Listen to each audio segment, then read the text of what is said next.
जागृत हो गए तो क्या फोन आ गया, फोन आ गया, फोन को बंद कर दो। फोन जरूरी नहीं, गुरु पास वाला शाम की कालिया दूर दुर्लभ मानव तन तूने बड़े भाग्य से पाया है। विषयों में फंस करके बंधे हीरा जन्म गवाया है। दुष्ट संग ना किया करो, सज्जनों से गुण लिया करो। दुष्ट संग ना किया करो, सज्जनों से गुण लिया करो। जो दुनिया का दाता है नाम स्वीकार लिया करो।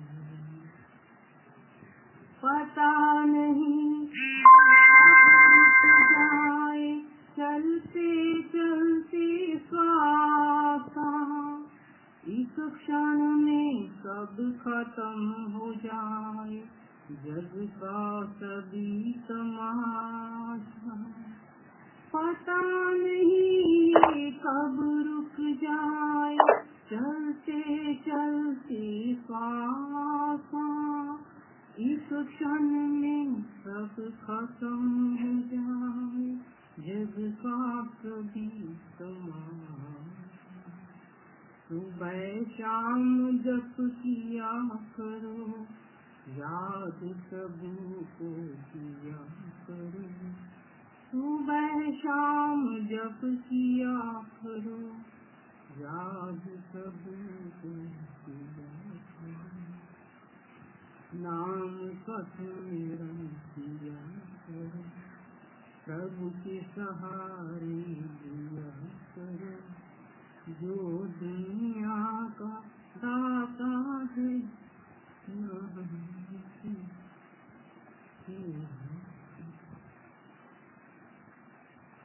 हर प्राणी से प्यार करो, सबने वही कमाया है।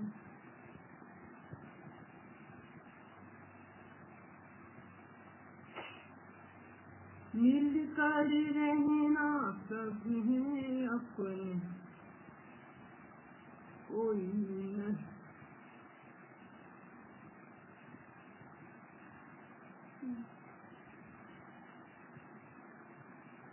मिलकर रहना सब है अपने, कोई नहीं परा। देश भाव मत दिया करो, दुख न किसी को दिया करो। जो दुनिया का दाता नाम उसी का लिया करो। नाम का सुमिरन किया करो, प्रभु के सहारे दिया करो। जो दुनिया का दाता नाम उसी का लिया करो।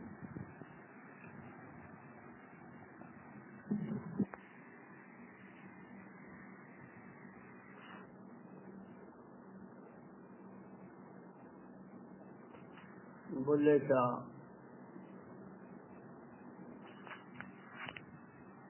फकीर भाई ने लाभ अड़क। वैसे तो सब महात्मा लाभ हड़क है और सबकी शैली अपनी अपनी है।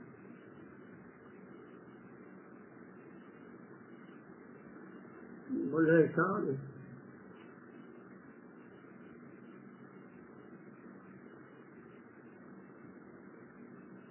लगन लगी कि करिए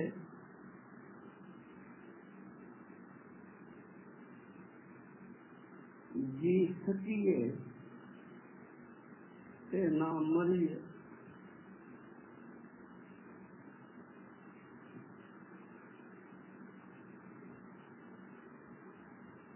कहते हैं अगर है शौक मिलने का हरदम लौ लगाता, हर वक्त लौ लगी। बुल्ले शाह को भी लगन थी।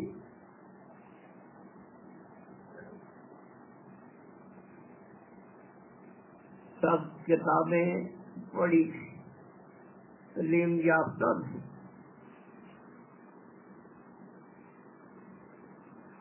एक दिन किताबें लेके उसके ऊपर बैठ, इकट्ठी करके ऊपर बैठ गए। मौलवी आए और विद्वान आए, कहने लगी ये बुल्ले शाह ने कुफर किया। इन ग्रंथों, धर्म ग्रंथों का कितना निरादर, जिसने जो जो कहा वो सारे साधन किए।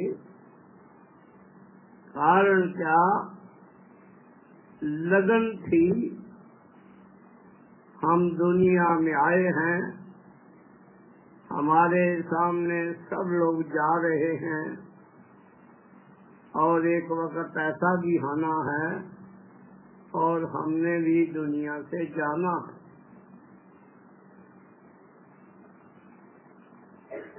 लगन थी, सब किताबें पढ़ डाली, लेकिन वो लगन पूरी नहीं हुई।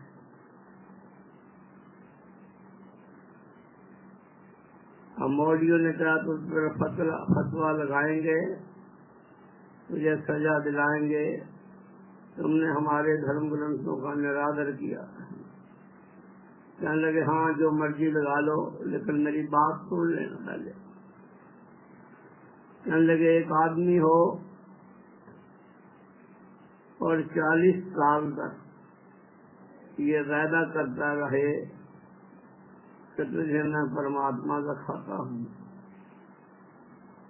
मैं विधि बताता हूँ और तुम उसे विधि के अनुसार करो तो तुझे मिलेगा। क्या लगे मैं इन धर्मों ग्रंथों के अनुसार 40 साल तक साधना की है, लेकिन जहाँ खड़ा था वहीं खड़ा।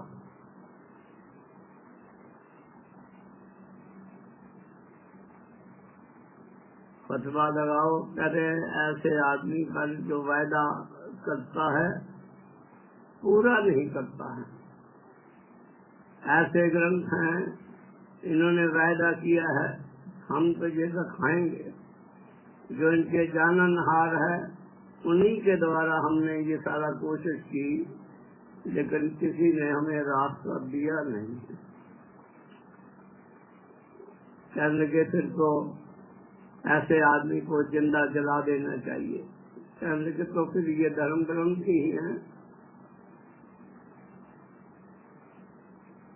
ये सारे वही हैं और मुझे आज दिन तक कुछ नहीं मिला।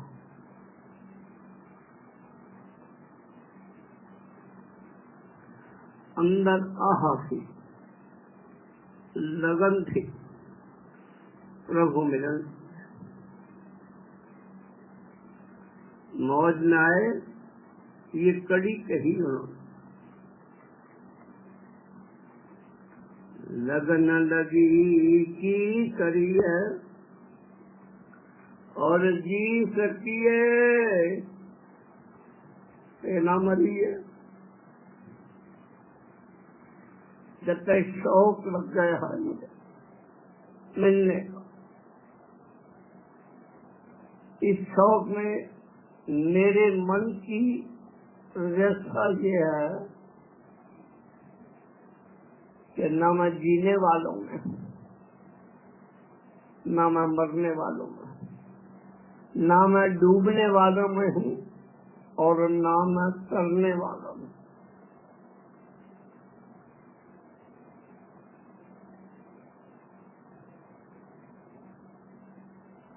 जब ऐसी स्वस्थ हुई, दिल से आह निकली, कहते हैं परमात्मा दूर नहीं, हमारे जीवन का आधार है वो कहीं दूर आसमानों पर नहीं रहता। हमारी आत्मा की जान है वो, जिसे संतों ने नाम कहा है।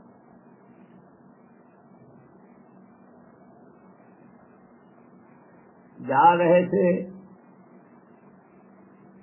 हम सोचते हैं फकीर है, शायद भगवे वस्त्र पहनता होगा। फकीर है, लोग मुट्ठी चाटी करते होंगे, आदर करते होंगे।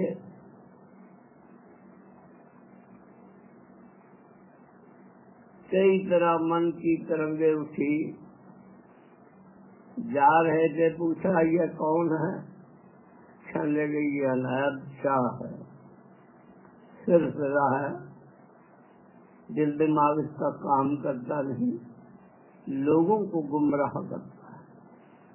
तमाम संतों को इन दुनियादारों ने, जो दुनिया के वैभव में फंसे हैं, उन्हें गुमराह करने के लिए कहा ये गुमराह करते हैं, लोगों को पथ भ्रष्ट करते हैं। ऐसे हैं। सोचा चलो 40 साल इन ग्रंथों की सोबत की है, पीरों फकीरों की सोबत की है, किसी के पास कुछ हो तो दे। अब किसी के पास है नहीं, अब उनके गुरु हैं वो भी चरकाते रहे, ग्रंथ हैं वो चकराते रहे, चलो इससे पूछ लेते हैं। अब महात्मा की निशानी है सबसे बड़ी। इस संसार सागर में जितने महात्मा आए हैं, उन्होंने मेहनत करके खाया है। लोगों की धन संपदा या दान पर नहीं निर्भर रहे, उन्होंने अपनी मेहनत की है और मेहनत से रोजी रोटी कमाई है, और उसमें से कुछ हिस्सा गरीब गुरबे के लिए, चाहमंद के लिए, जिसे आजकल क्लबों वाले कहते हैं नीडी पर्सन को दो, जिसे आवश्यकता है, जिसे परमात्मा ने भी ठुकरा दिया है उसे दो। कहते जरूर हैं, करते नहीं हैं। इनकी भी हालत ऐसी है। अब मान लो मैंने कोई नौकरानी रखी है, और कोई क्लब का चेयरमैन है, कोई सेक्रेटरी है, कोई खजांची है, कोई एक्टिव मेंबर है। अब साल में एक सिलाई मशीन दे दी, नौकरी करती है। किनको दी? जो मेरे घर पे काम करते हैं, जो मेरे घर के निजी सेवक हैं, तनख्वाहियाँ हैं, और अखबारों में छपवा दिया, फोटो छपवा दी कि विधवा औरतों को या फलां को अपने मशीनें बांटी हैं। ये सारा ढंगोसला है। इस जगत के विषय में कोई नहीं जान सका। तो मन में लहर थी, क्योंकि लगन थी। अदने सा अदना आदमी बाबा जी के वचनों में आया था कि मैं छोटी जात के फकीरों के पास में गया। काज ऑफ एक्शन क्या है? जिसे जो लगन लग जाती है वो वस्तु का भूखा हो जाता है, और वो चाहता है कि वो मुझे मिले। अब पनीरी लगा गए थे, महाराज जी भी कई बार कहते थे, और वो नाम लेकर के बोले कि बुलिया सौदा की पाना, इधरों पटना तो इधरों लाना। पनीरी लगा गए थे, एक साइड से उखाड़ी और दूसरी साइड में लगा दी। कहने की इतना बड़ा आसान काम, एक साइड से ख्याल को हटा के दूसरी साइड में ख्याल को लगा देना, इससे शहो मिल जाता है। तो दिलवर वो जो हमारे जीवन का आधार है परमात्मा, जो 40 साल तक उसको मुझसे नहीं मिला, वो मिल जाता है। सोचा बड़ा आसान रास्ता है। पूछा ये कौन है? ये मुर्शिद है, गुरु हैं, इनके अंदर नाम मुजस्सम है, नाम प्रगट है, और जिस जीव को ये नाम देते हैं उनकी जड़ चेतन की ग्रंथि पहले ही खोल देंगे। वो रास्ता जो बड़े बड़े ऋषियों मुनियों ने कई जन्मों तक तय नहीं किया, कई बार कई तरीके इस्तेमाल करने पर भी तय नहीं किया, ये कुछ पहले दिन ही देते हैं। और उसमें जिस आत्मा जिसको लगन है उसे पहले दिन ही कुछ मिलता है, तब वो हम ही पता है कि हाँ भाई मुझे कुछ मिला। जो प्रभु प्राप्त योगी हैं वो झूठा वादा नहीं करते हैं। हम झूठे हैं, हमने उनकी बात को समझने का यत्न ही नहीं किया है। लगन हमारी वीडियो स्टैंडर्ड है। अब बताओ 40 साल में वो शौक उपजा नहीं, और बुल्ले शाह का नायब शाह से मिलन में इतने में उसे शौक बढ़ गया और उसे नाम ली, और नाम लेते ही दुनिया की तमाम रिद्धि सिद्धि शक्ति उसके इशारे पर चलने लगी। ये प्रभु माया। साधु जब अपने रास्ते पर चलते हैं उन्हें विचलित करने के लिए कई काम करते हैं। तमाम शक्तियाँ जितनी प्रभु की थी वो उनके पास आई और यही कहती रही कि जो चाहोगे वही मिलेगा, जो जो तुम चाहते हो सब हमारे पास है। लेकिन ये उन्होंने नहीं कहा कि तुम्हारे मुर्शिद के पास नहीं है। और वो रिजर्व राइट रखते रहे, ट्रायल करते रहे। कई बार गुरुजी से रिजेक्ट हुए केस, जो अनाथ शाह ने कोई गया है किसी काम के लिए, करने से इनकार कर दिया या नहीं किया है, बुल्ले शाह कर दिया करते थे। अब देखो, जिसे परमात्मा या मुर्शिद नहीं करना चाहता शिष्य ने कर दिया, और तमाम खबरें उनके पास पहुंचने लगी थी। ये परमार्थ ऐसी वस्तु है, इसमें मैं अक्सर कहा करता हूँ, मेरे भी सेवक है, एक बात को बार बार पूछते हैं, लेकिन जो परमार्थी ख्यालों पे हैं मैं सीधा कहता हूँ, परमार्थ चाहते हो तो इंटेरोगेशन इज फॉरबिडन। क्यों, कब, कैसे, ये मनाही है। जब यहाँ तक कह दिया है कि मुर्शिद ने कहा आधी रात को कि सूरज चढ़ा है, ये नहीं कहना कैसे चढ़ा है। जिन लोगों ने ये इंटेरोगेशन बंद कर दी और आंख मूंद कर गुरु का, ऐसे संत का कहना मान लिया, उन दोनों की तार मिल जाती। अपने जीवन काल में बुल्ले शाह की तार मिली हुई थी, लेकिन जब वो परमात्मा और गुरु विरोधी गतियां करते थे तब गुरुजी नाराज हो जाते थे।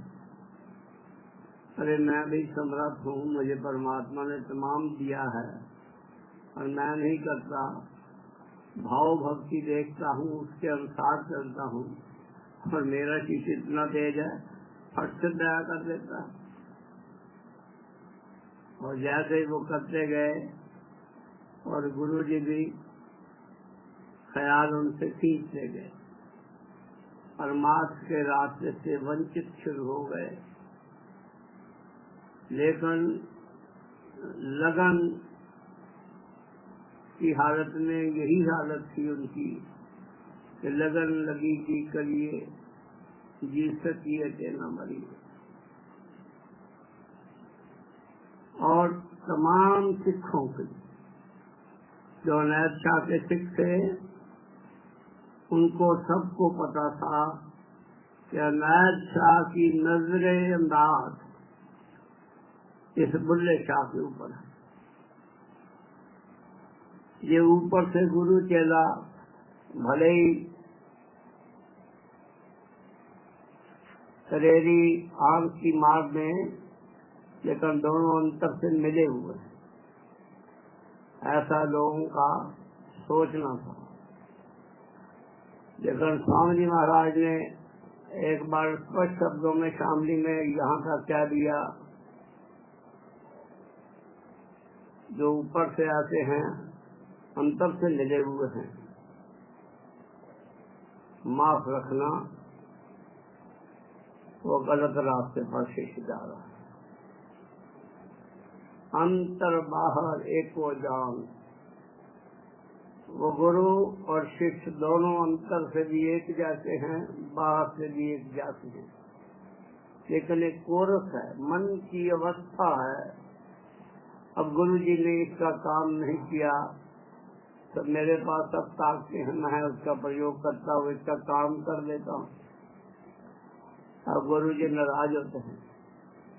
कारण क्या कि सेवक जो है मौज का धनी नहीं बना है, जैसे परमात्मा चाहता है वैसा करने वाला नहीं बना है, तभी वो देता है।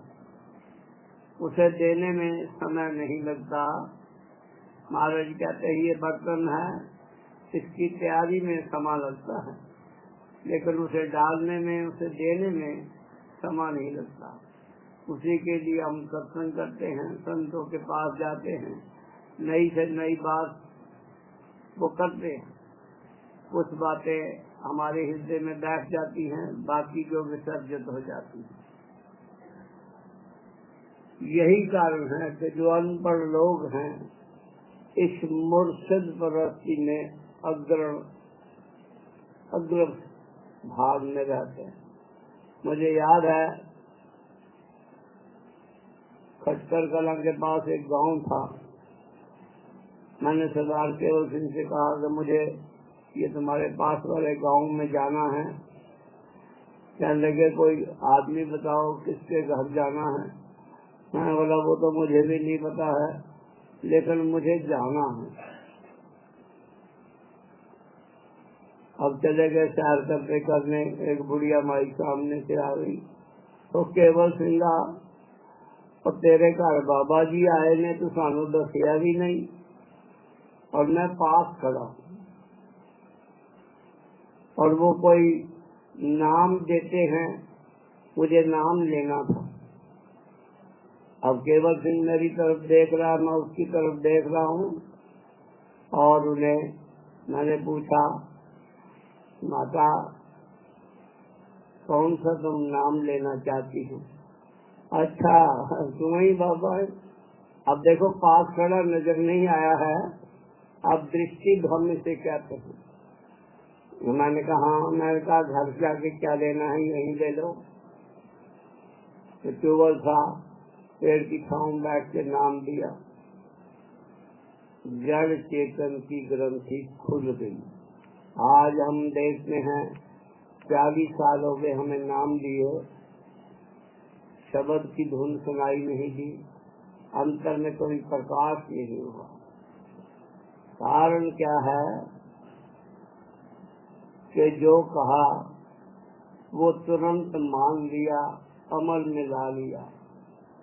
उसके बाद और चली गई गांव में, राधा स्वामी लोग रहते थे। कहने लगी मैं नाम ले आई हूँ। बोला कहाँ से लाई हो? बोला यही सड़क पर जा रहे थे, एक बाबा जी उनसे नाम दिया मैंने। अरे नाम तो तुमको ब्याज से देना था, ये बाकी सब ऐसे ही। और जब वो आर पार की बातें लग गई तो जितने राधा स्वामी संप्रदाय के लोग थे उसके पास पूछने लगे और झट से वो कोई न कोई बात बता देती और वो सत्य हो जाती। इसके मास्टर जी थे के टीचर, कहने का मुझे तो नाम देहात से देना था, अब तो माता नाम मैं तुमसे लूंगा, क्योंकि कई बातें उसे खुद नहीं पता मैं क्या किसको क्या क्या दिया है, क्या पूछ लिया है। कारण ये आधार है, जो व्यक्ति सुरतवंत हो जाता है, नाम का आधार मान लेता है और उस पर चलने लग जाता है। अब पढ़े लिखे में ये है, 1000 इंटरोगेटरी, हर वक्त ये काम ये नहीं हुआ, वो गुरुजी ने ये कहा था वो भी नहीं हुआ, गुरुजी ने वो कहा था वो नहीं कहा। वो कहते हैं वो यहाँ वहाँ सत्य हो जाए, उनकी हर बात सत्य है, सत्य ही नाम है और नाम उनका जीवन आधार है। आज जब बुल्ले शाह की हालत ये ऐसी हो गई, न जीने वालों में न मरने वालों में, और एक शब्द कहते हैं जिंद किड़की देनू आई, जहाँ गले में मेरी जान फंस गई है, ना ये निकल सकती है ना ये वापस शरीर में आती है, ऐसी अवस्था सिख की बन जाती है। कारण क्या है, मौज के धनी नहीं हुए, जैसा गुरु चलाता है वैसा भी चलने वाली नहीं हुए, इसलिए ऐसी हालत रही। लेकिन ख्याल मुर्शिद का भी सेवक के अंदर है कि यही अधिकारी जीव है, यही मेरी सेवा में रत हो सकता है, ये परमात्मा तय करता है। जब ऐसे लोगों का अक्सर सत्संगी जनों को, जो अपने आप को बड़े प्रेमी कहते हैं, पता लग जाते हैं तो कहते हैं पहले छांव सिरा इसी का मिटा दो। कारण क्या कि ये हमारे पिता की प्रॉपर्टी पर हावी हो जाएगा। अब लोगों को माया की पड़ी है और सेवक को धुन है। जो मेरा मुर्शिद मुझसे नाराज है, मुझे गलती बताए, मैं उसको रेक्टिफाई करूंगा। लेकिन इतना कुछ होते भी उसे गलती नजर नहीं आती।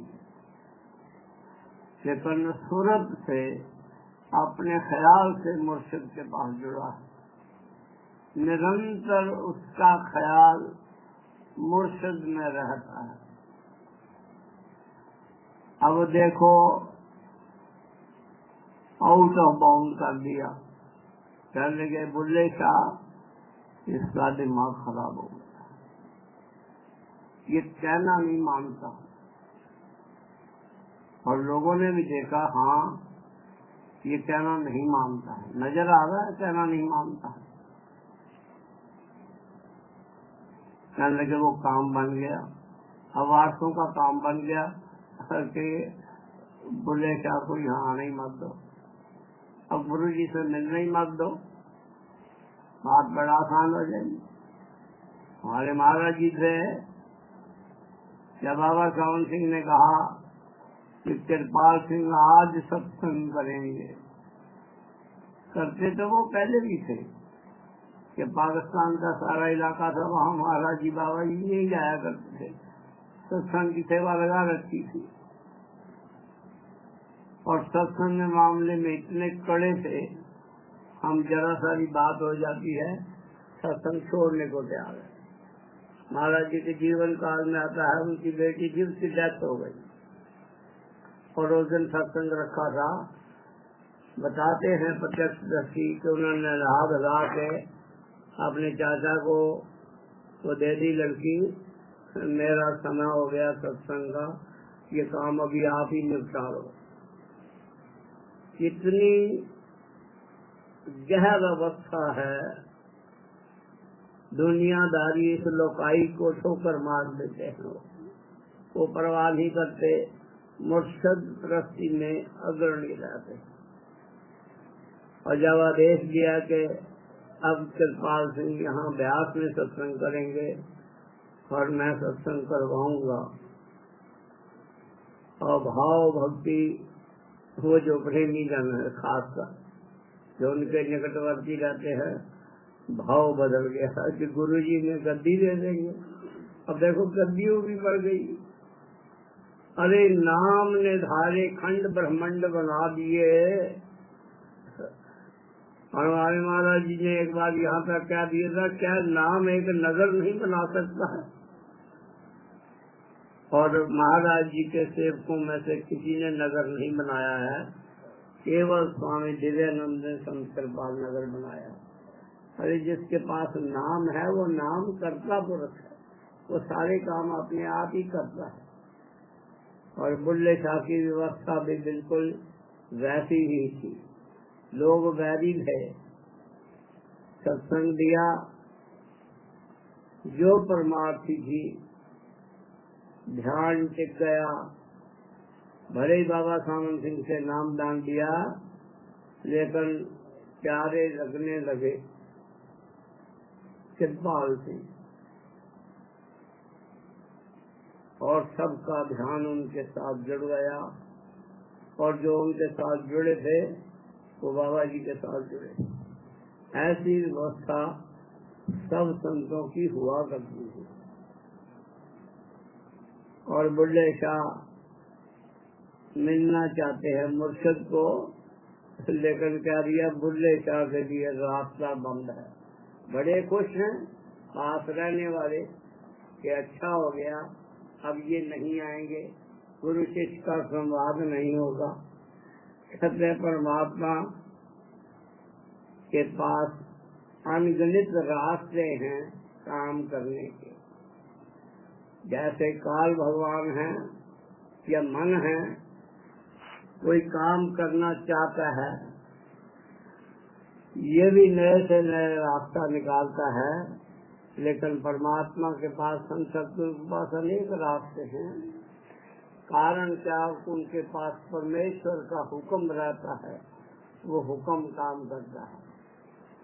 अब गुरु सोचते हैं तो जाने से पहले किसी एक बार मिल जाए, मेरी तड़प है, मैं मिलना चाहता हूँ। अब रास्ता कौन सा प्यारा, अरे मैं बूढ़ा हो गया हूँ, मेरी पत्नी मर गई है, मेरा दिल नहीं लगता है, तो ऐसा करो कोई नाचने गाने वाली को बुलाओ और थोड़ा मेरा दिल लगेगा। लेकिन दिन के टाइम मत बुलाना, दिन के टाइम बुलाओगे लोगों को पता लग जाएगा शायद फकीर है, उससे भी मन बुद्धि खराब हो गया है, रात को 10 बजे बुलवा लेना। खैर प्रोग्राम शुरू हो गया। अब बुल्ले शाह को भी खबर हो गई कि गुरु जी अब नाचने गाने वाली को पसंद कर रहे हैं। अब सोचा ये काम नहीं क्यों न करूं। जो लोग जाते थे उनके पास गए, कहने कितने पैसे लेते हो, बोला 8 आने लेते हैं नाइट के, 1 रुपया लेते हैं। कहने लगे 10 मेरे से ले लेना। अब जो प्रोफेशनल लोग हैं वो ये थोड़ा देते हैं कि ये संत महात्मा खुश हो जाएगा, अरे 1 रुपये में से खुश हो गए, 10 साइड हीरो देता है। कह लगे मुझे सिखा दो जो काम करते हो। तो वहाँ बुल्ले शाह ने भी अपने जीवन काल में एक शब्द कहा, तेरे इश्क नचाया थैया थैया, तेरे साथ मेरी लगन लगी है।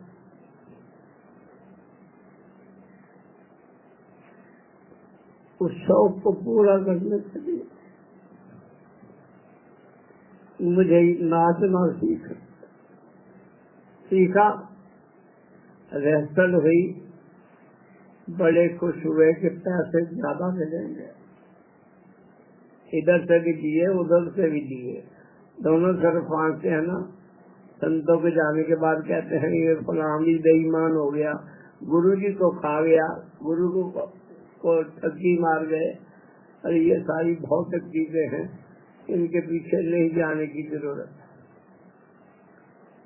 और जब गए वहाँ सीख करके, और जो गार्ड हैं सुरक्षा कर्मचारी के अनाज चाली ड्यूटी लगा रखी है कि बुल्ले शाह को नहीं आने देना। और वो खुश हैं, वो तो पहले ही खुश हैं कि आधा काम पौना काम हमारा गुरुजी ने कर दिया, वो नहीं आएगा। गुरुजी नहीं चाहते हैं, पर एक गुरुजी चाहते हैं और शिष्य भी चाहता है। अब मिलने का एक गलत तरीका अख्तियार कर लिया दुनिया की नजर में। गए, सब अच्छा प्रोग्राम हुआ और उस दिन अनायत शाह मौज में आए। ये मौज का हुक्म है। और एक औरत के सामने ब्रेक डांस करने लग गए, नाचने लग गए। अब कुछ लोग तो भाग गए, कहते हैं अब तो गुरुजी अदृष्ट हो गए, इनका काम गया, काम चाहिए तो। और जब उन्हें जप्पा डाल लिया तो लगे लगे भी सब भाग गए। और कहने लगे कौन है? बुल्ला है? कहने लगे हाँ बुल्ला है, लेकिन बुल्ला रास्ता भूल गया था, मुझे पता नहीं था कि मौज में रहना। और संत बार बार कहते हैं कि मौज में रहो, मौज की याचना करो और मौज मिलेगी। उसमें दुख को सहने की शक्ति भी सब दुख देंगे। हमें एहसास तक नहीं होगा, लोग कहेंगे इतनी बड़ी आपदा आ गई और ये कैसे सह गए, लोग कहेंगे। लेकिन सेवक को पता तक नहीं लगता है, हर वक्त चौकन्ना रहता है। कारण क्या कि पीछे मुर्शिद की संभाल है, समर्थ पुरुष है, समर्थ को नहीं दोष बताई। अब सोचा है ये औरत के साथ नाच रहे हैं, ये कोई मुर्शिद है? लोगों कहते हैं पराई स्त्री की संगत नहीं कर रही और आप उसे जफ्फा डाल रहे हैं। अब जिनके मन में विकार आ गया वो तो खाली रहे और वो अपना काम किया, आंख मिचौनी करी और चलते बने। दोबारा अनायत शाह के डेरे पे नहीं आए। वो जो हुक्म मिला परमात्मा का वो बजाने लगे। सेम शैली है संत कृपाल सिंह की। 1939 में लोगों ने, बाबा जी के खुद रिश्तेदारों ने कहा कि कृपाल सिंह का सत्संग हम नहीं सुनेंगे। कहने लगे आज हुक्म कृपाल सिंह के पास है। स्पष्टवादिता है, उसकी पुकार है, परमात्मा की सेवक सुनता है। उन्होंने कहा ये नहीं कहा कि महाराज जी मैं नहीं करता, लेकिन आपके होते हुए मैं नहीं करता, क्योंकि इसमें मेरा स्पष्ट है कि इंटेरोगेशन मना है। अब मुर्शिद ने कहा लेट जाओ तो लेट जाओ, मुर्शिद ने कहा खड़े हो जाओ तो खड़े हो जाओ। यही संत मते का सार है। हार करके महाराज ने कहा आज कृपाल सिंह को सत्संग का आदेश है, वो परमात्मा का आदेश है, मुझे आदेश नहीं है। और आप इन्हीं का सत्संग सुनना, जिन्हें सुनना है वो सुनेंगे, जिन्हें नहीं सुनना वो चलेगा। सत्संग किया। कहते हैं बाबा जी 45 घंटे, 45 मिनट, 40 मिनट, 30 मिनट, 1 घंटा कभी सत्संग किया करते हैं। और कृपाल सिंह ने 2 घंटे सत्संग किया है। कोई व्यक्ति हिला नहीं अपने स्थान से, और जो क्रिया जड़ चेतन की है, लोग केवल आंखें खुली थी, शरीर सुन्न था, मगन थे, लगन लग गई थी। उन्होंने सारा कुछ ही अपने जीवन काल में देखा और बाद में उन्होंने कहा कि आज नाम दान भी कृपाल सिंह ही देंगे। अब जो मुर्शिद प्रस्ती वाले थे वो खुश हैं, जो गद्दीपति जगह संपत्ति पर हावी होने वाले हैं अब उनकी पाँव 12 तो नहीं बनी, ये काम बिगड़ गया लगता है। तब उन्होंने भी बैन लगा दिया, क्योंकि एडमिनिस्ट्रेशन है ना, अरे गुरु को शिष्य से मिलने मत दो, शिष्य को गुरु के पास जाने मत दो, रास्ते में स्तंभ लगा दो, सोटे लेके खड़े कर दो, कैसे मिलेंगे? अरे जब वो मिलना चाहता है, वो दिलदार मिलना चाहता है और ये भी बेकरार है मिलने को, वो सुविधाजनक रास्ता निकाल लेता है, लेकिन उस वक्त लोगों को नहीं पता लगता। वो बाद में जब इतिहास बनता है, जो परमार्थ अभिलाषी लोग हैं वो इन बातों को जान लेते हैं, उनकी सोच आ जाती है, उन्हें समझ आता है कि सत्य क्या है, और लोग मिथ्या का रास्ता अपना लेते हैं, क्योंकि इसमें मिथ्या में धन संपदा तो मिलती है।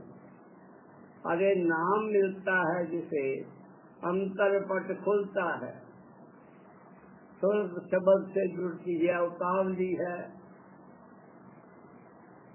शब्द के साथ लगने को, और शब्द उतावला है, लिहाज नहीं करता। महाराज जी ने एक बार हमें तो यहाँ तक क्या दिया, मैं संगत का जो लोग अपने रास्ते से विचलित हैं बहुत लिहाज करता हूँ, तो वह शक्ति परमात्मा ने प्रदान की है, और कहने लगे जो शब्द है वो मेरा भी लिहाज नहीं करता।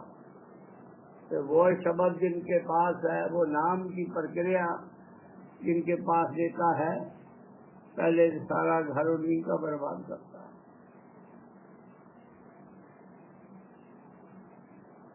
पहले अपना बर्बाद करे, फिर दूसरों का बर्बाद करे।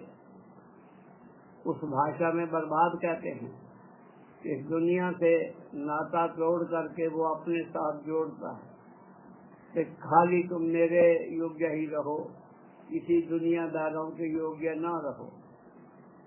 9 साल तक मिलने नहीं दिया।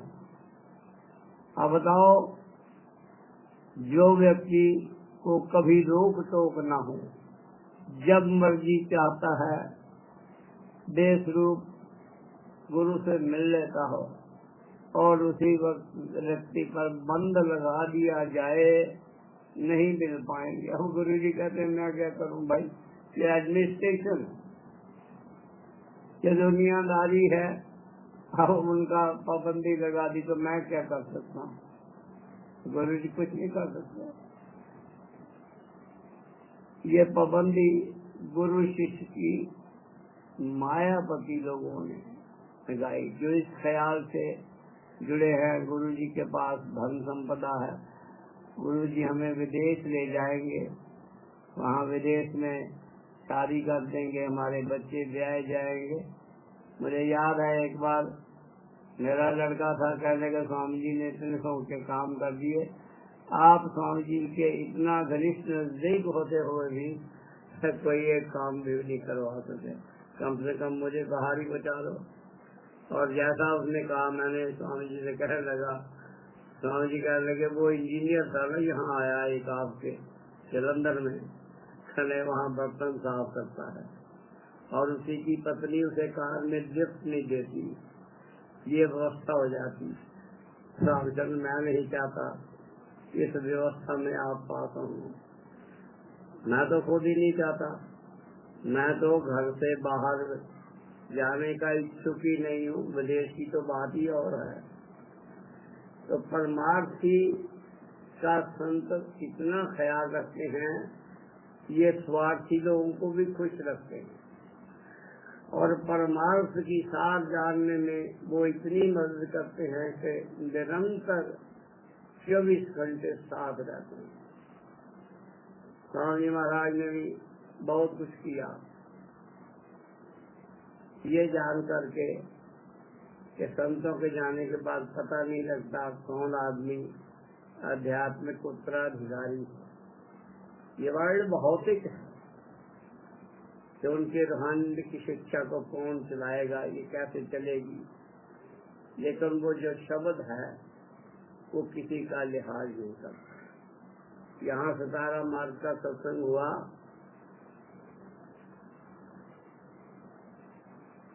और जिन्होंने वो सीन देखा है,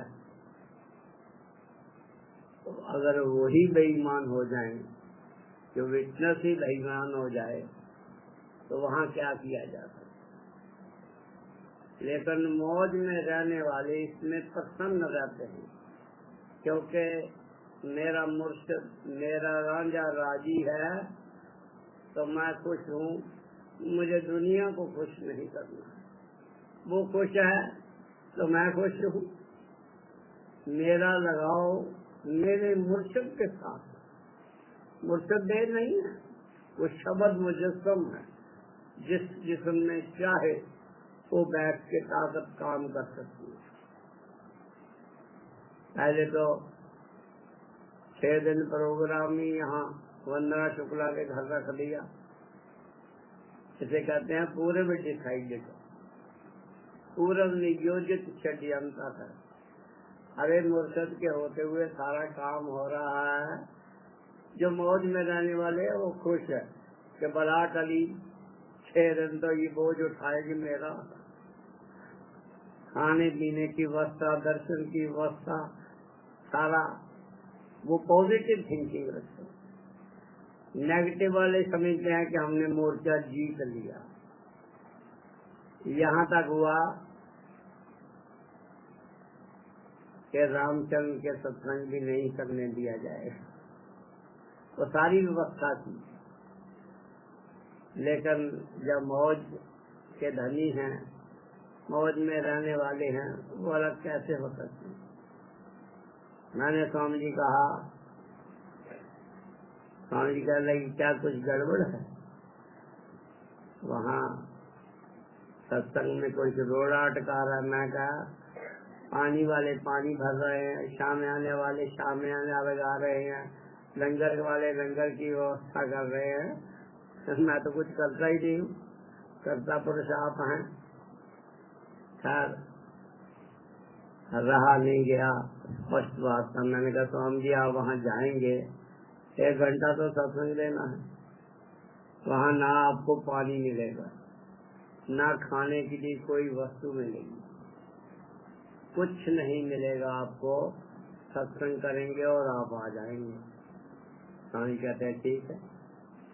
अब मेरा वचन सुन करके उन लोगों ने खिचड़ी बना ली, चाय बना ली, जो जो लेना था। कि अभी इन्होंने इनकार कर दिया है। ऐसे तो लंगर प्रसाद खिलाएंगे लोगों को, लेकिन गुरु जी को यहाँ पानी भी नहीं मिलेगा। और ऐसा ही हुआ।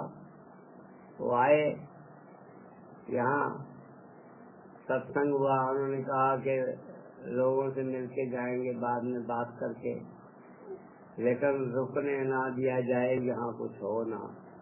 मगर फिर भी जब नाम की व्यवस्था थी तो स्वामी जी ने तो नहीं भेजा, दया ने भेजा के रामचंद्र जी से पूछो कि नाम यहाँ कौन देगा। वो आया मेरे साथ, पूछा। मैंने कहा देखो भाई, नाम यहाँ वो देगा जिसके पास परमात्मा का आदेश है। मैंने नहीं कहा कि कृपाल सिंह का आदेश है, मैंने नहीं कहा कि दिव्यानंद का आदेश है। सीधा कहा और उसने जाके अंदर कह दिया। बहुत सारे लोगों ने सुना, बड़े खुश। तब स्वामी जी भी कहने लगे कि नाम आज मैं ही दूंगा। और शुक्र है कि स्वामी जी ने ये कहा कि नाम आज मैं ही दूंगा, क्योंकि मेरे पास ही परमात्मा का आदेश है। और जब वक्त आया, वंदना से कहा कि वंदना मामा जी से कहो कि नाम लिखें और वो लोगों को बिठा दें, आज नाम मैं दूंगा। मैंने नाम लिखा और भेज दिया कि ये स्वामी जी के को दे दो, बोला आज नाम दे दो। समझ कहते वंदना,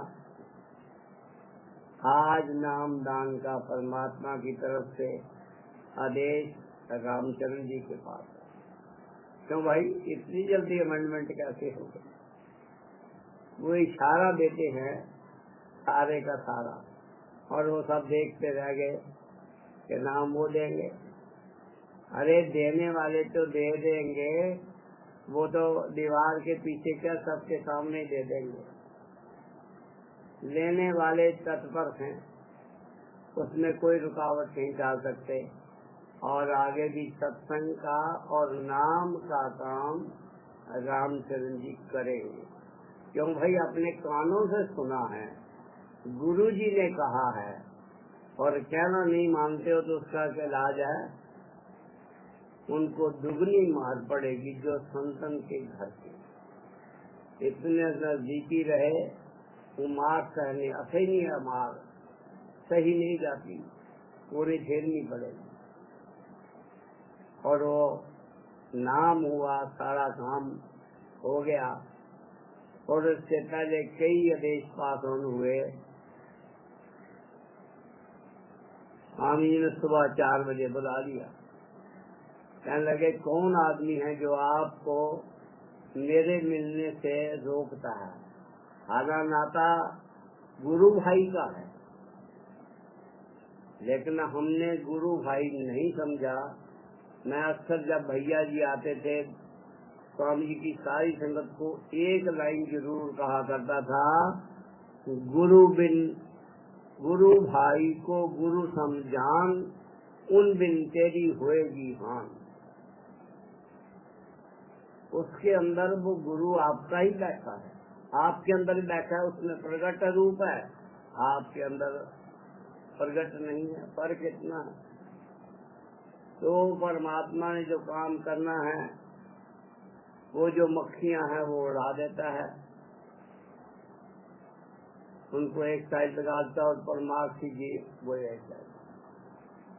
तो परमात्मा का काम बंद नहीं हुआ। चलते सत्संग में मैंने कहा था, अभी अभी आदेश आया, सेकंड संडे को मेरा सत्संग होगा और उसके बाद नाम दान होगा। हफड़ा दफड़ी मच गई, लेकिन किसी में हिम्मत नहीं है कुछ कह सके।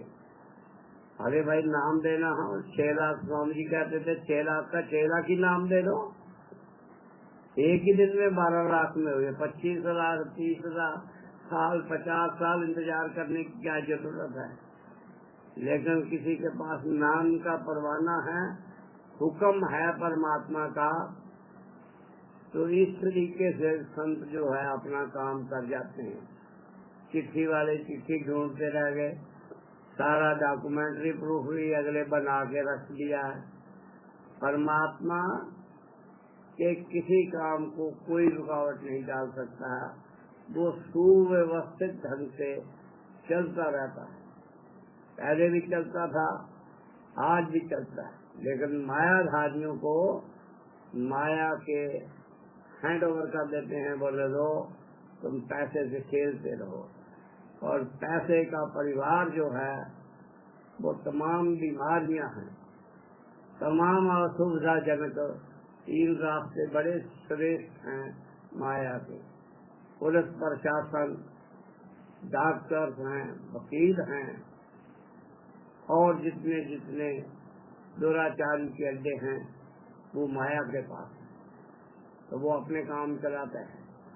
लेकिन परमार्थी जीव जो परमार्थ को, नाम को, संत सद्गुरु को चाहते हैं, परमात्मा उनसे छटनी कर लेता है, उन्हें देख लेता है कौन मुझे चाहने वाले, तो उनके लिए वो परमात्मा रास्ता बनाता है। अरे दुनिया में विष्णु भगवान ही नहीं मान, विष्णु का था मैं सारी सृष्टि पाल रही हूँ, और उसी की पत्नी कहती है तुम क्या बातें हो, शेषनाग की सैया पर सोते रहते हो, काम सारा मैं करती हूँ।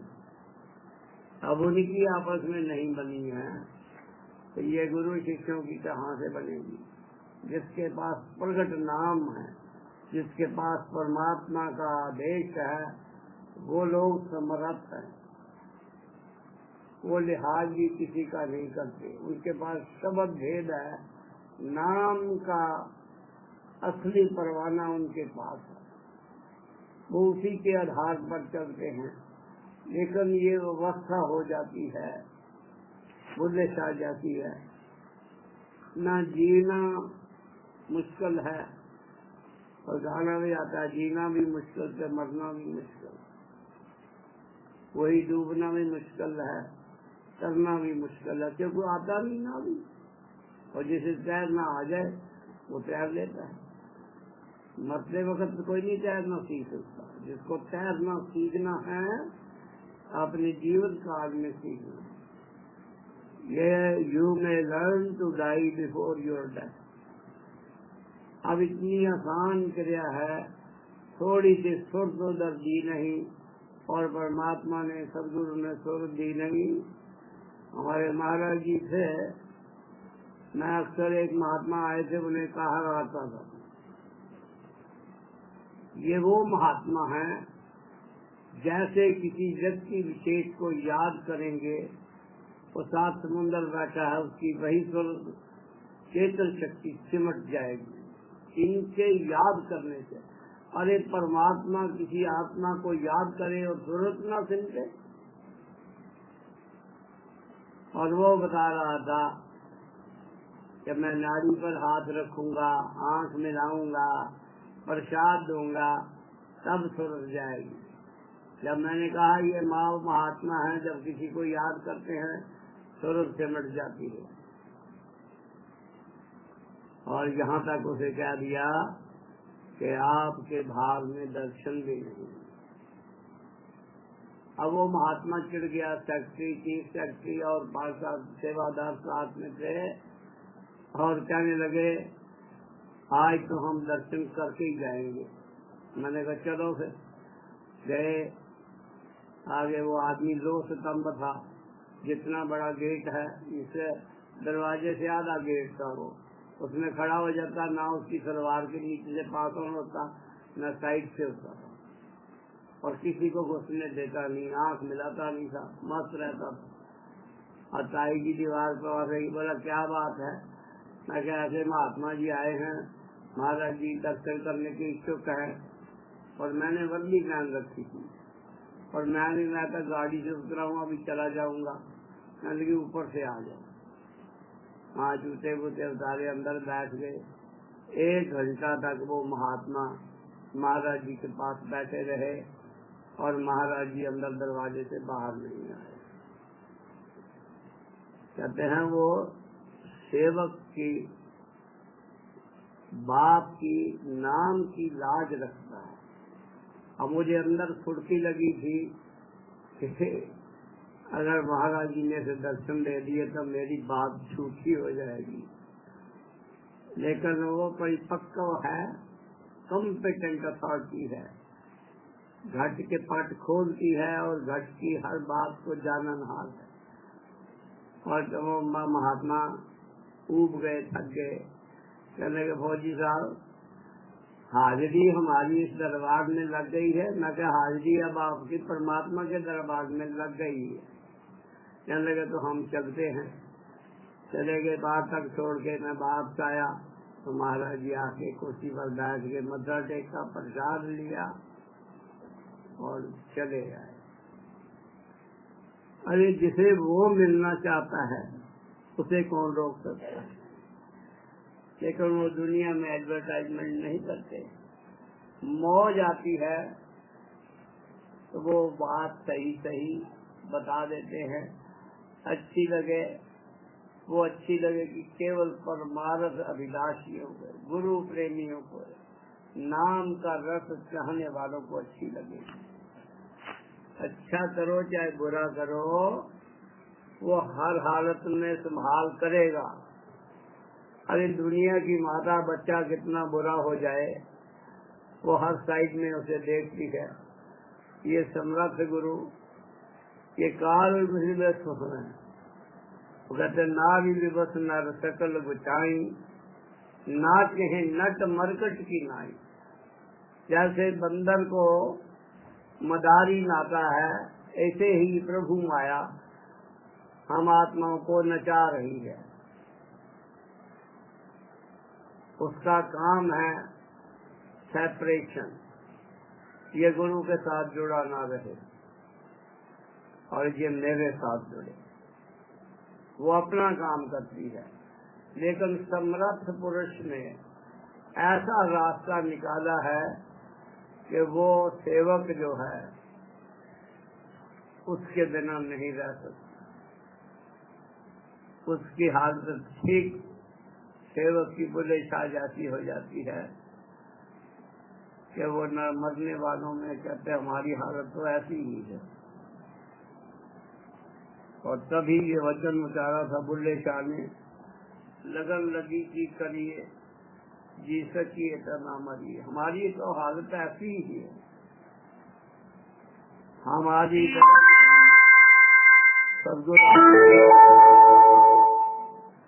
हमारे बस की बात रही नहीं है। अब कभी कोई रास्ता निकालो कि जिससे मेरा ख्याल आपके ख्याल में समा जाए और मैं निरंतर आपकी याद में रहूं। ये माया का झंझोड़ा, ये माया का भूचाल मुझे बहला न पाए, मुझे उससे बचा के रखना। ये सेवक की प्रार्थना रहती है सदगुरु के पास, लेकिन जो नाम और गुरु को चाहते हैं उनकी है। बाकी जो अभी व्यथित हैं इस दुनिया के भोगों में, दुनिया में भोगना चाहते हैं और वो छूट देते हैं कि चलो देख लो, तो वो जब तक दुनिया का पूरा स्वाद देख नहीं लिया, जब ऊब जाएगा तो मेरे पास ही आएगा और कोई इसे रास्ता देने वाला है नहीं। ये समर्थ है, वो दोष से मुक्त है। और कोई नजर आए हमें कि गुरु में दोष है, तो तुलसीदास कहते हैं समर्थ को नहीं दोष बताइए। समर्थ पुरुष हमें नजर आता है ये गलत रास्ते पर हैं, क्योंकि हमारी सोच मायापति वाली है, इसलिए हमें लेकिन वो पाक पवित्र है, गंगा में दोष हो सकता है, लेकिन गुरु में कोई दोष नहीं। वो अचल है, सत्य से भरपूर है, नाम का रसिया है और नाम का रस दे करके अपने जीवों को इस भाव सागर से पार लगा लेता है। तो डूबने और तरने वाली अवस्था से ऊपर ले आता है, वो तैरना सिखा देता है कि इस तरीके से रहो। मैं कहता हूँ जब कोई भजन नहीं किया, सिमरन नहीं किया, गुरु जी ने कोई दृष्टांत दिया कि वो आदमी मेरे साथ काम करता था, वो जहाँ मर्जी बैठा हो उसकी सूरत सिमट जाएगी। ऐसे परिलक्षण केवल संत गुरु में है। अरे जो निरंतर परमात्मा के साथ जुड़ा हुआ है, वो जब किसी जीव को याद करेगा तो जीव कैसे इस भव सागर में डूब जाएगा, वो तर जाएगा उसकी सूरत के जरिए। तो ऐसे ही जीवों के मन की व्यवस्था रहती है कि हमारा ये काम हो जाए, हमारा वो काम है। अरे जितना तुम सोचते हो 100 गुना ज्यादा गुरु सोचता है।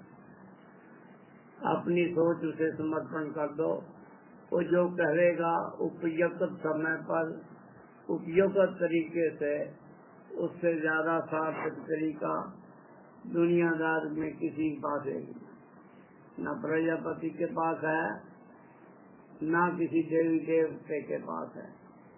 तो वो समर्थ पुरुष है जिसकी ओट लेकर के हम जीवन आधार बना करके हमने उससे लगन लगा, जिसकी उसके साथ लगन लग गई वो सारा रास्ता अपने आप ही बना लेता है, हमें कहने की जरूरत नहीं पड़ती।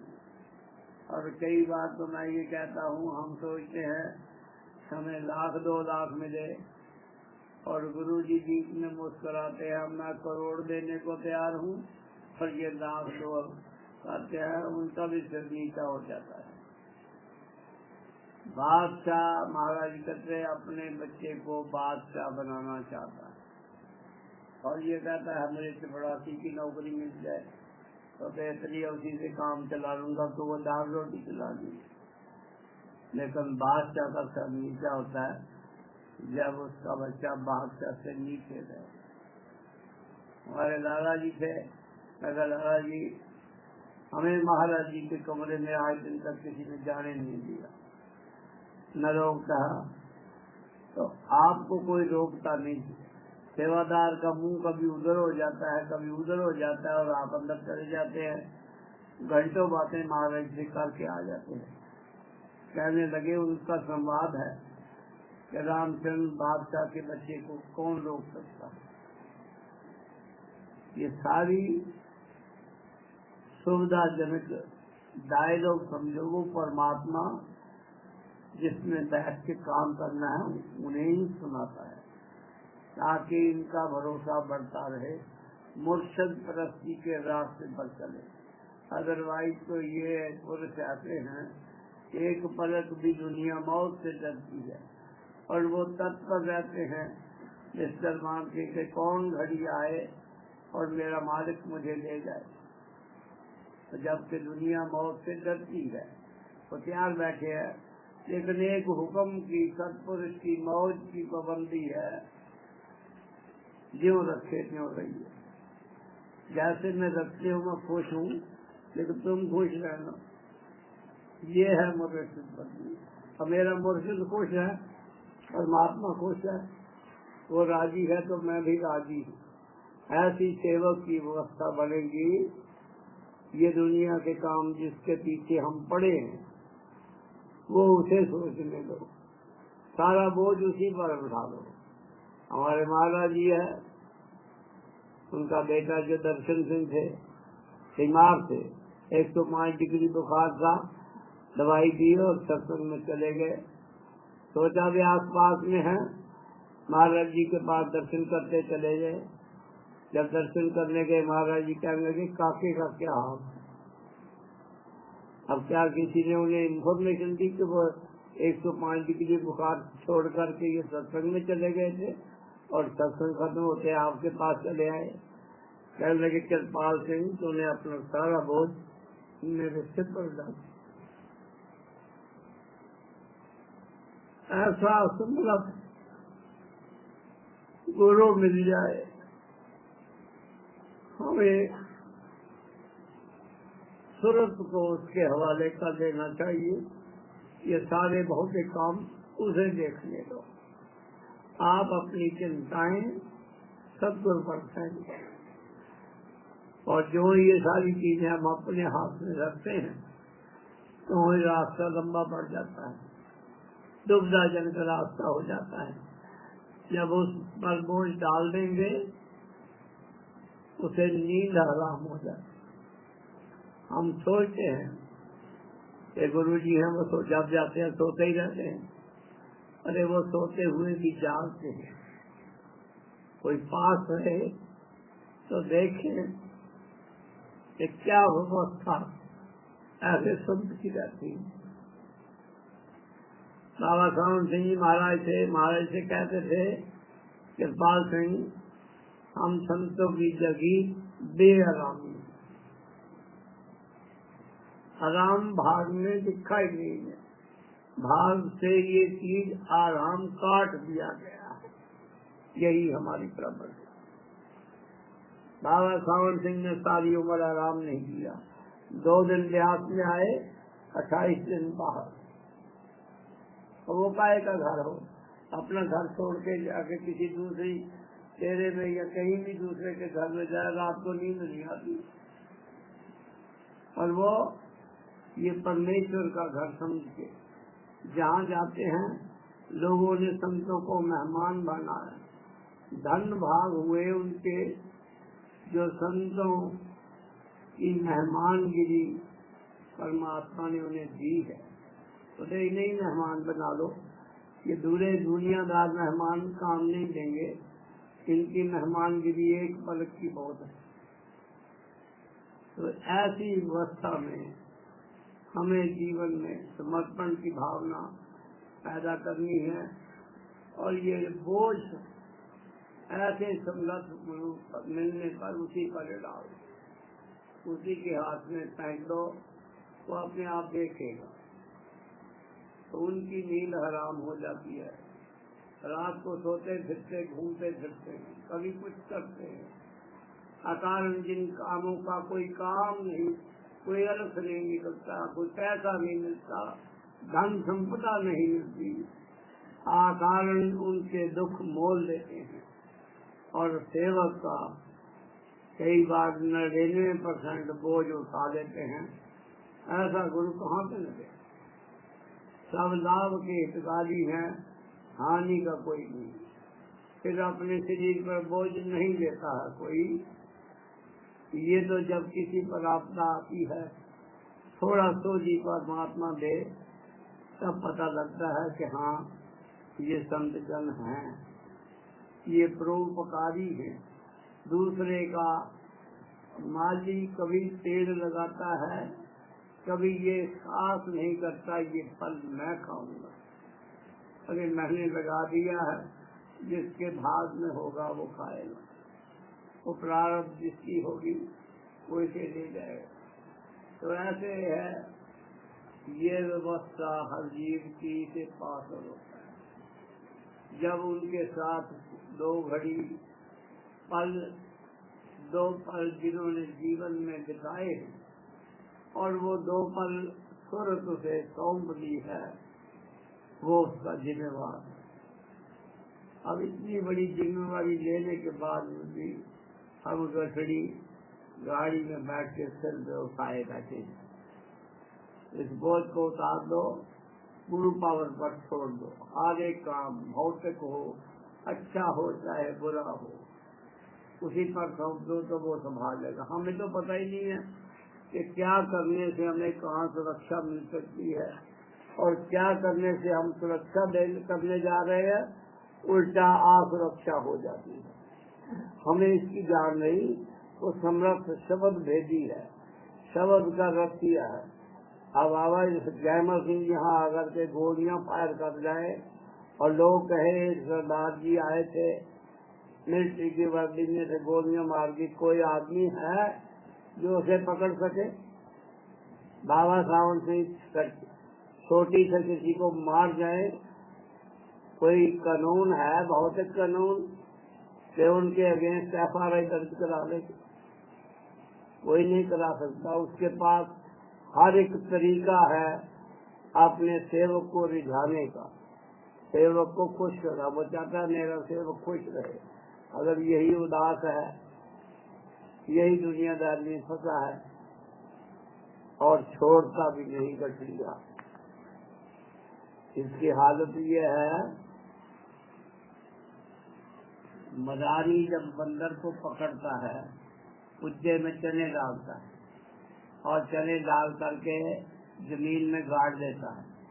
बड़ा बंदर आता है, हाथ नहीं पड़ता, छोड़ देता है।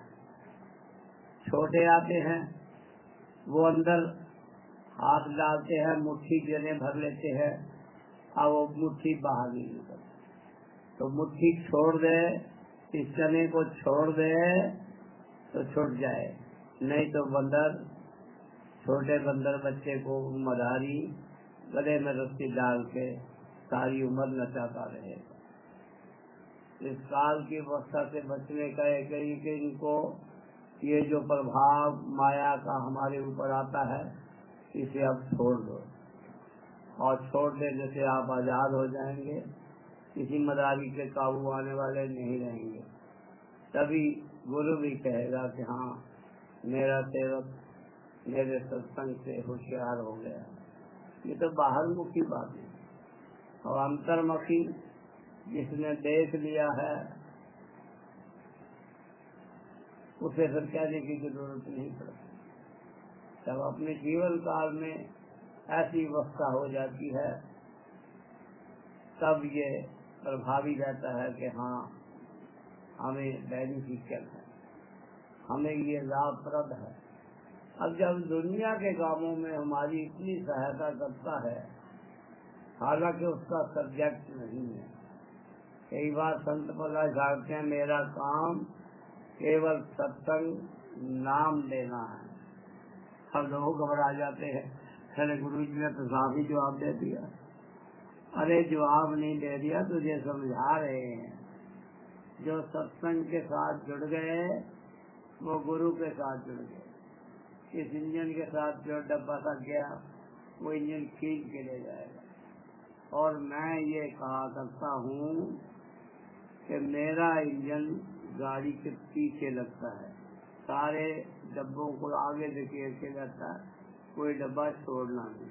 हर साधु की क्रिया अपने अपने हिसाब से होती है। तो ये थोड़ा सा समझ बूझ अनुसार मैंने बुल्ले शाह के माध्यम से आपको ये बात सुनाई है। इसे जीवन में धारण करें और अपना बोझ गुरु पावर पर छोड़ दे। हमारे दुनियादारी काम तो बनेंगे ही और परमार्थ में भी हम अग्र जाएंगे। तो ये सत्संग का आज का समाप्त है। अभी प्रसाद लेंगे और एक शब्द सुनेंगे।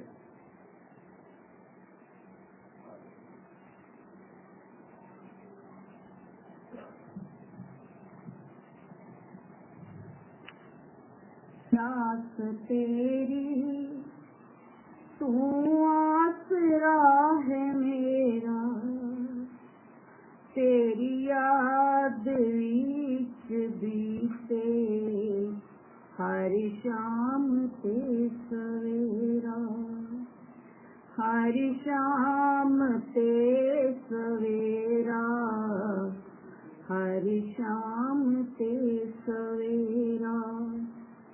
मैनू है आस तेरी तू आसरा है मेरा, तेरी याद बीच बीते हर शाम ते सवेरा। तू बादशाह में गोली की मेरी छावा पैनू, तू दो जहां दा मालिक सुन ले सुनावा तैनू।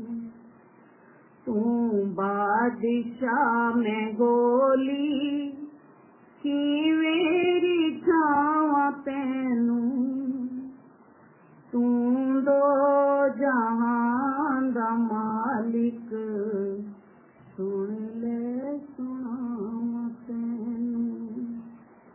हुण ना भुलावी दाता भुली समय बथेरा, तेरी याद बीच बीते हर शाम ते सवेरा। मेरे रोम रोम अंदर वस जाए याद तेरी, तेरी दरगाह विच पहुँचे दिल दी फरियाद मेरी। मेरे रोम रोम अंदर वस जाए याद तेरी, तेरी दरगाह विच पहुँचे दिल दी फरियाद मेरी। मैनू अपने ही चरनां विच प्रभु दे दियो बसेरा, तेरी याद विच बीते हर शाम ते सवेरा।